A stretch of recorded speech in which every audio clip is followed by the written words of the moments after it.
Lucius, you don't care about nothing but yourself. Everything you touch, you destroy. Look at what you did to my sons.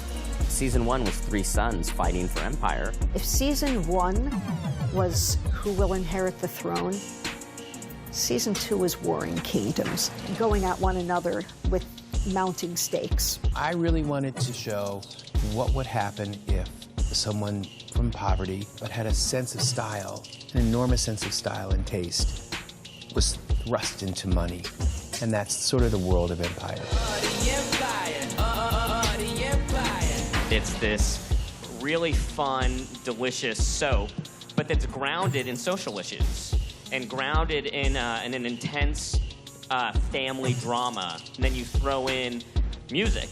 And that was always sort of the very concept of the show. The industry's reaction to Empire was a little bit of shock because it was so huge and it became such a phenomenon. And you know what? My mom loves it. My kids love it. And they're my harshest critics. Sometimes you feel insecure. Trust me, babe, I understand. Cookie is able to come and forgive Lucius for everything that he did to her. Sure, there's animosity, there's resentment, but for her, there's still a way that he somehow can make that right. That's for leaving me twisted in the wind for 17 years. Do it again.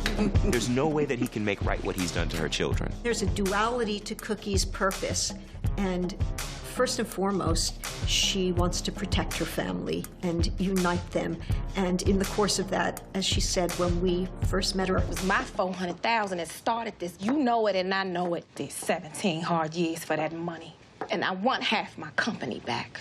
she still hasn't got it all. There's so much ahead of her, and there are a lot of folks who think that maybe the Empire should be Cookie's. End of season 1, Cookie finds herself in the mansion.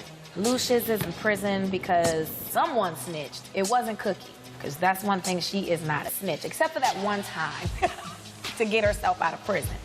You are not a part of my company, and my attorneys have assured me I don't owe you a damn thing. You're going down. I'm not gonna let you take my company with you.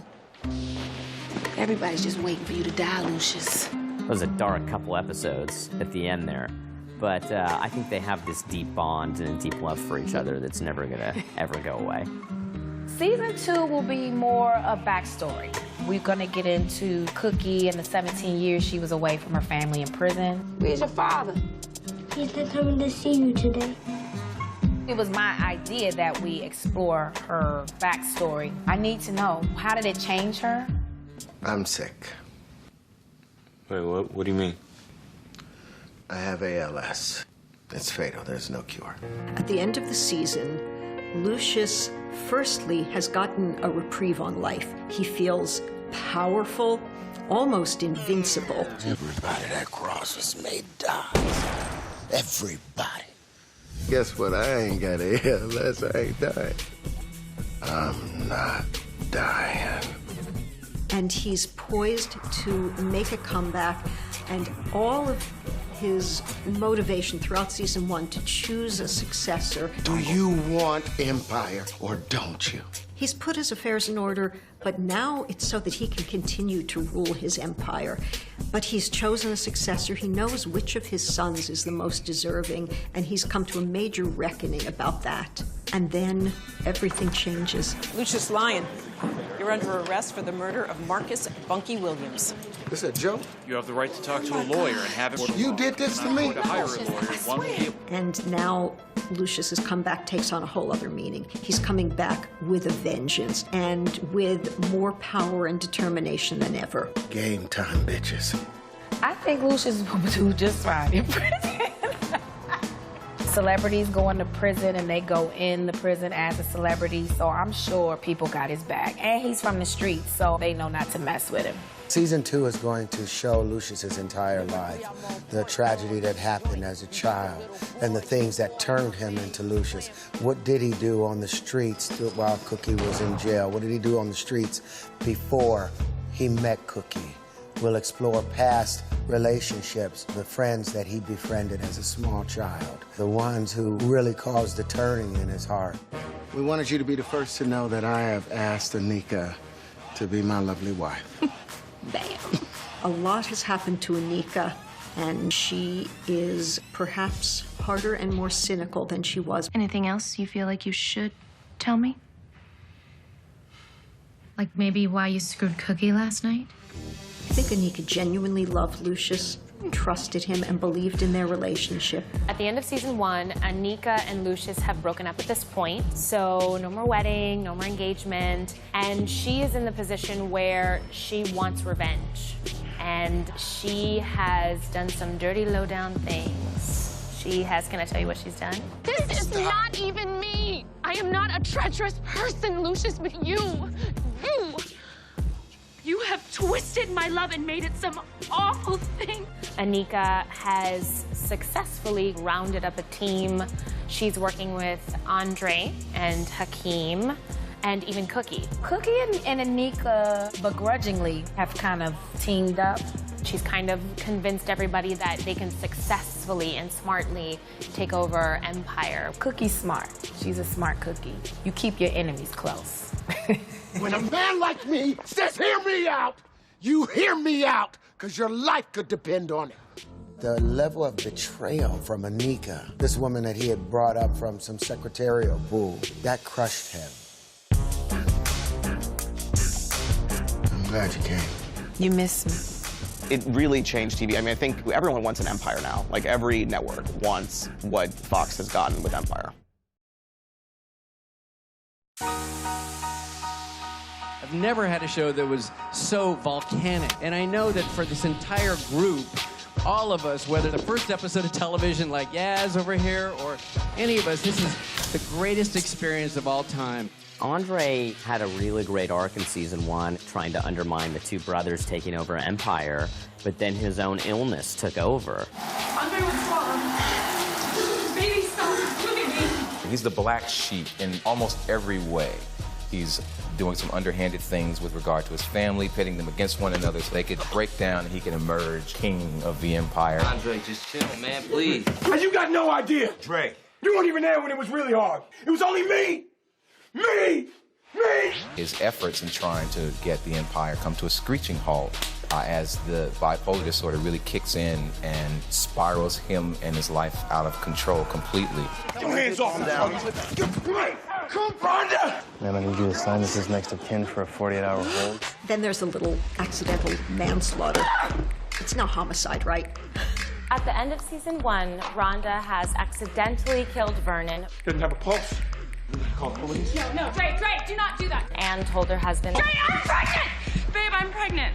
Whether or not Vernon's body is ever discovered, whether or not it's ever discovered how Vernon died is something we have ahead of us. Coming into season 2, Andre, he's bitter about being passed over for Empire and wants to come back and take his place in the throne where he feels he deserves to be. I think we'll be disturbed by where Andre's world is coming.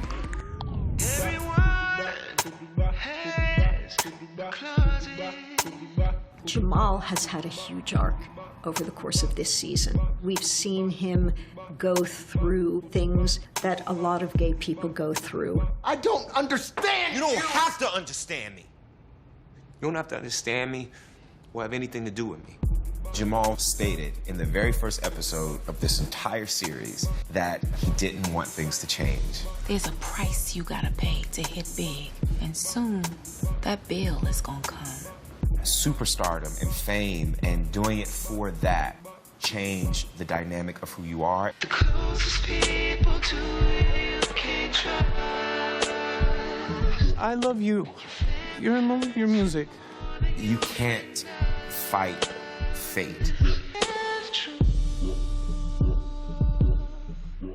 It takes a gangster heart to be able to run an empire. And in spite of all of Lucius's presumptions, he saw that Jamal is the son who has both the talent and the disposition and the cunning to actually take over from him. You're not gonna drop me. My daddy thinks I will. He thinks I'm a killer. I think he's right. Lucius will always run Empire. But now he knows that his son, Jamal, is able to make the strong sacrifices and choices to rule. I think that's going to be a struggle for Jamal throughout the course of the season. He's finally come to this place with his father, and it appears that to continue that relationship, it may be at the expense of his relationship with his mother. He killed your cousin Bunky. He'll kill anybody. Watch your back, baby. Jamal and Cookie are pretty much not speaking to each other because Jamal thinks that Cookie betrayed Lucius and the family. But hopefully he will come around and know that his mother is not a snitch. No matter what's going on between me and your daddy, I got you. I know you do. Jealous if you clever, trust a lady never. Have you thinking back and wishing that you never met her? See her in that fitted dress and you know it's designer. She fill it out nice, but the devil wears Prada. You start to see the breakdown of the fabric of Hakeem and Lucius, where Hakeem is starting to see, well, wait, hold on a second. I actually have a point of view. I'm actually intelligent. And then on top of that, Hakeem is dealing with Camilla, who is really telling him, you're not just, you know, Lucius's little puppet. People are threatened. The more talent you have, the more they're gonna keep you in a box. Everybody want me to be what they want me to be. It's not gonna happen. He took something that was very precious to Hakeem, which was Camilla. I asked her how much money it would cost to make her walk away from you and stop playing with your mind. Did she take your money? What do you think? Hakeem was happy that Lucius was locked up. He got him back in a bad way. Hakeem, for the first time at the end of our season, is disenfranchised. There is never a moment up until this finale when Hakeem wasn't protected and when things weren't promised to him that he believed were his due. Let's build our home, you and me. You know I'm good, Hakeem. And I know how good you are. Much better than your father realizes. Hakeem at the end of the season was very angered by not being the one chosen to run Empire, and clearly has his sights set on still taking that company. We're not letting them treat us like punks no more. You hear me? You ever heard of a hostile takeover? The fashion on Empire is bombastic in itself. It is as important as the acting, is as important as the music and the art. Everything has to be a statement. The story drives the music. It's really hard. It's a very hard process. It's grinding, it's grueling for the actors, but magic happens. How can this be possible that a TV show and the music of the TV show are being #1 at the same time? I didn't think it was gonna be I knew it was probably on like #5, so I knew it was gonna be high, but not #1. So, season 2 will live up to the hype.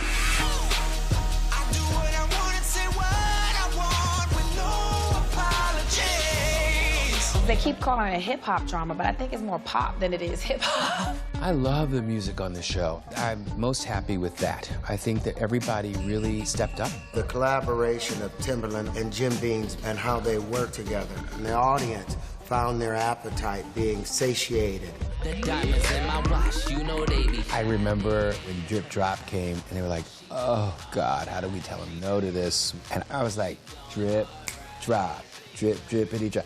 This is the song it's gonna be, so just get over it, guys. And I just beat him down. Drip, drop, drip, drippity drop, drip, drop.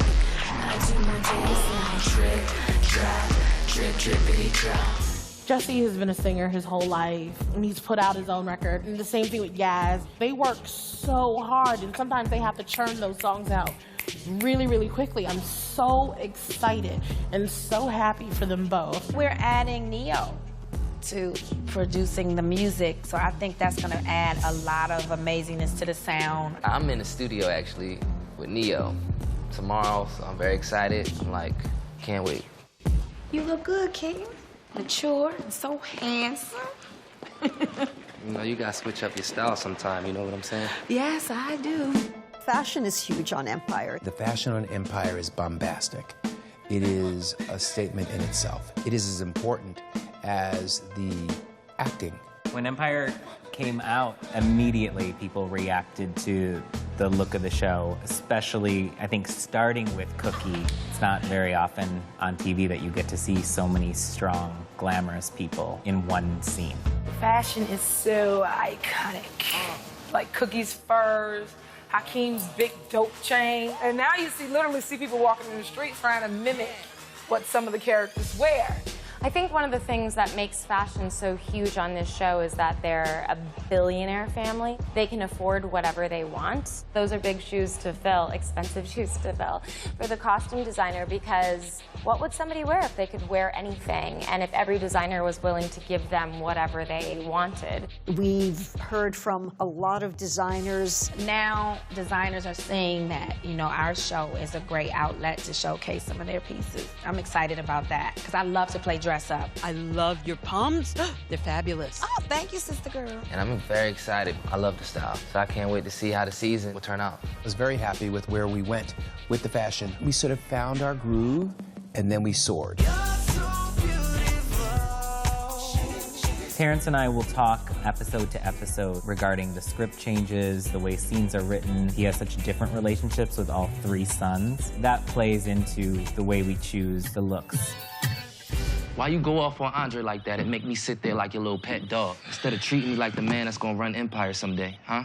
Why do you think I picked you to be the one who watches and learns? I'm handing you the baton. We know that a billionaire, that's all about presentation. You know, the Emperor's new clothes. So the Emperor's new clothes gotta be dope. We have to bring on new designers. It's very exciting. I think that next season, we're gonna push it even further. It's gone viral. What's viral? I don't know. That's what they said on the news.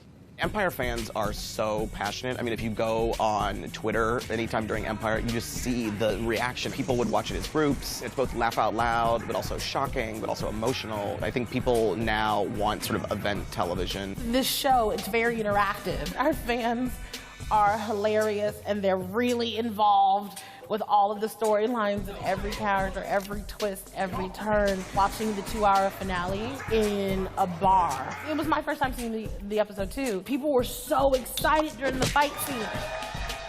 Hearing people cheer and seeing them be just enthralled by what they were seeing. It was really special. I've been doing this for 20 years, and I've been able to go buy my own produce and go to Target and do things that normal people do, and I like that. I've never had an assistant my entire 20 years of doing this, but I've had to hire one now. My life has changed. It's been so really exciting to receive the overwhelming response from the fans, and even, you know, walking on the street, I have people stop me and be like, "Boo Boo Kitty." As far as the fan response, I don't really have a hard time. I'm not the rock star of the show. I'm just an actor, you know what I mean?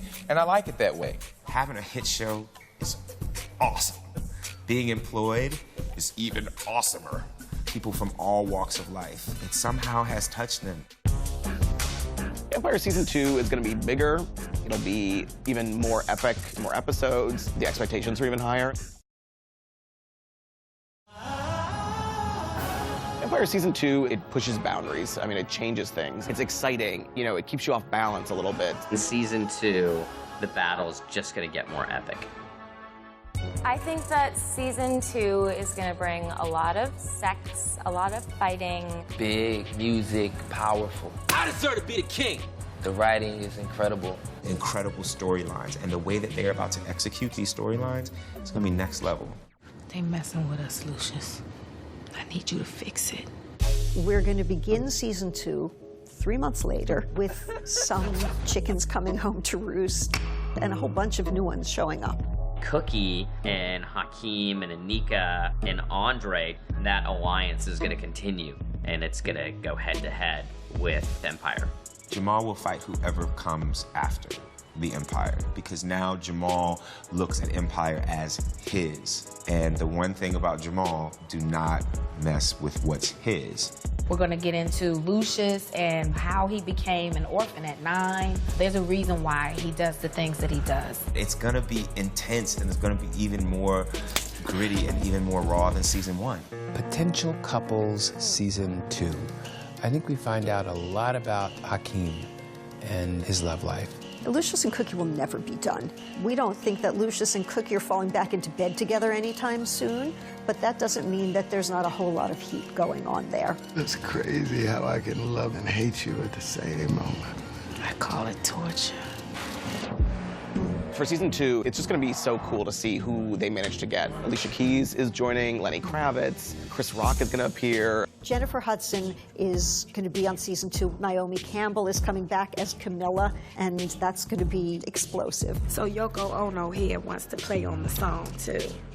Well, what can you do, Yoko? Can you play the tambourine? Don't mess with me, Cookie.